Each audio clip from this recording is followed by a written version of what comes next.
Seattle at Fred Hutch Cancer Center.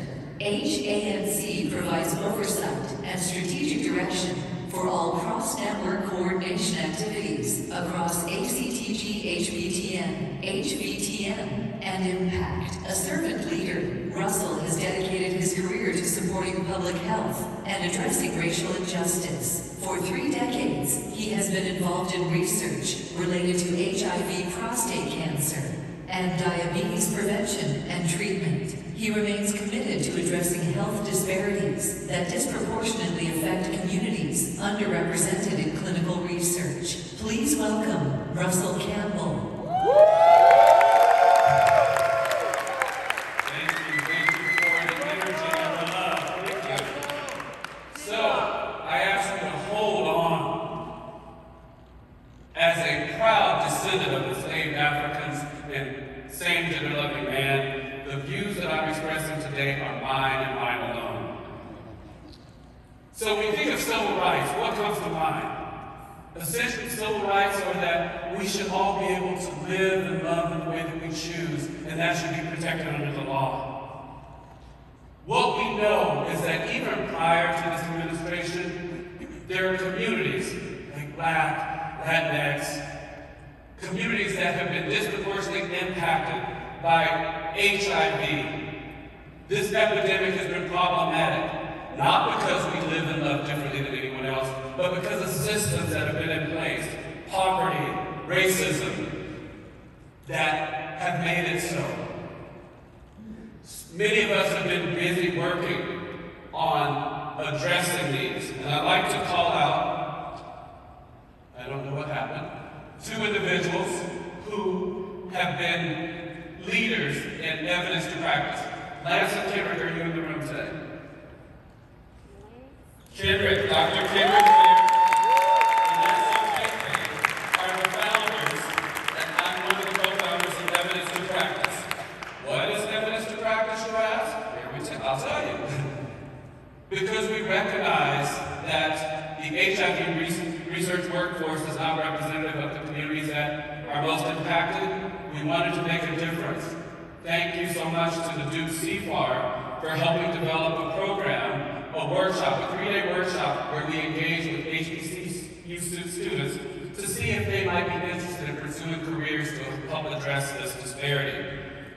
At the end of the 3 days, these students all worked together on devising a 1-page action plan on how they might increase awareness related to HIV PrEP and addressing disparities on campus and around their campus. To date, these are the campuses that we visited, so I'm really proud to be part of this effort. Again, Kendrick, Lance, thank you. And there are many folks that have done work on this, so thank you all for your work today. So, I am a child of the South.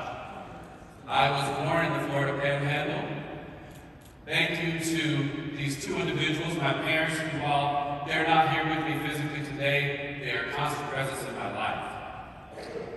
The interesting part about the county that I grew up in, I just press this once and it just keeps going. If we can go back. Back in 1954, some of you may recall Brown v. First Board of Education, where it was ruled. Sunset. Okay, let's speak. So, one of the things my parents taught me was that America was a land of contradictions. That while we built this country, including as well, we were often not recognized. And in fact, we were told we don't belong here. And while current efforts are underway to erase this history, this is not just Black history, this is U.S. history. So don't let anybody fool you. This is what we have gone through. So in 1954, the U.S. Supreme Court said that segregation was unconstitutional in the school systems. And yet, the county that I grew up in, it wasn't until the 1969-1970 school year that they finally implemented that. I remember standing next to my mother, watching the school bus that my brothers and sisters got on to go to school, because this is integration. Right behind the school bus was a state patrol officer to accompany them to school so that they would be safe. limited Klansmen that were standing outside of certain places to intimidate these children. I have that memory. This is in my lifetime. After I graduated from high school, I decided to pursue higher education and followed in the footsteps of two of my brothers who had gone to college, and they decided to go to Tallahassee. Unfortunately, they didn't go to FAMU. They went to another university across the tracks, the train tracks, which is a predominantly white institution. I went to that institution as well, but I did spend a lot of time on the campus of Florida A&M. Yes, all right, FAMU rattlers.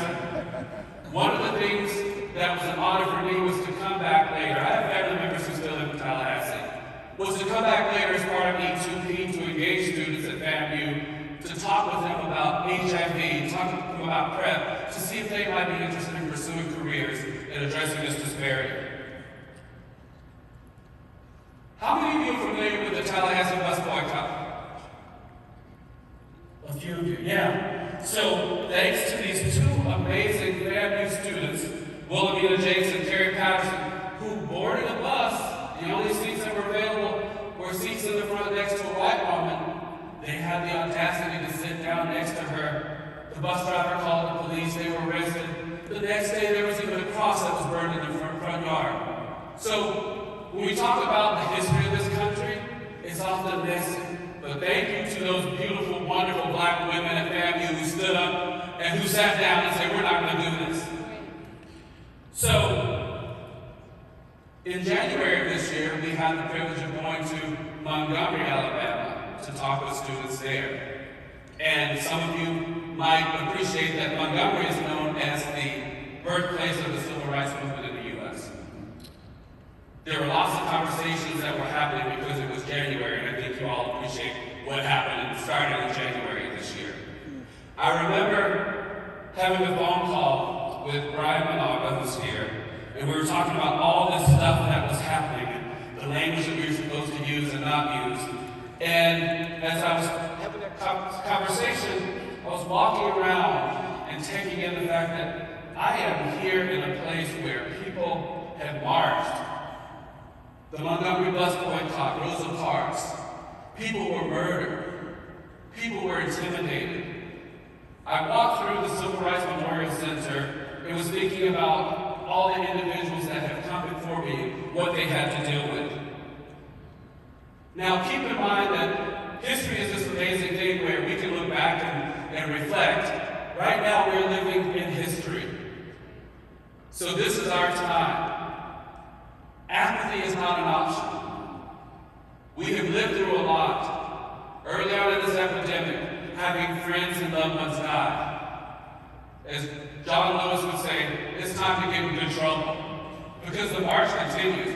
We may have taken our foot off the gas and relaxed a little bit with marriage equality as a thing and all of that, but now is not the time to pause. So what's our call to action? Number one, from Timothy Snyder, do not obey in advance. Don't think you were doing anybody anything. Do not take away your power. Do not obey in advance. Resist. I often ask myself these questions. Who am I? What do I stand for? What am I willing to sacrifice for freedom? We know that there are colleagues, and maybe some of you in the audience have lost their jobs. We don't know what the future holds. I may not be Deputy Director at HANC much longer. I don't know. I wish I knew. None of us know what's going to happen. Funding is uncertain. But I think about this last question. How do I want to be remembered post this administration? What did I do? How did I show up? So here's some things you can do if you haven't done these already. Contact your elected representatives. Let them know how you feel about this work, how you're concerned about how things can be set back for decades, because we have worked hard to get to this place. I would like to ask if those of you who are part of Next Gen and Gay Men of Color to stand up, please. I know some of you, Chimok, you're here, so don't act like you're not here. Thank you. Please stand. Because right now, we need leaders not in love with money or power, but in love with justice. Not in love with publicity, but in love with humanity. subject their particular egos to the pressing urgencies of the great cause of freedom. A time like this demands great leaders. Please remember that.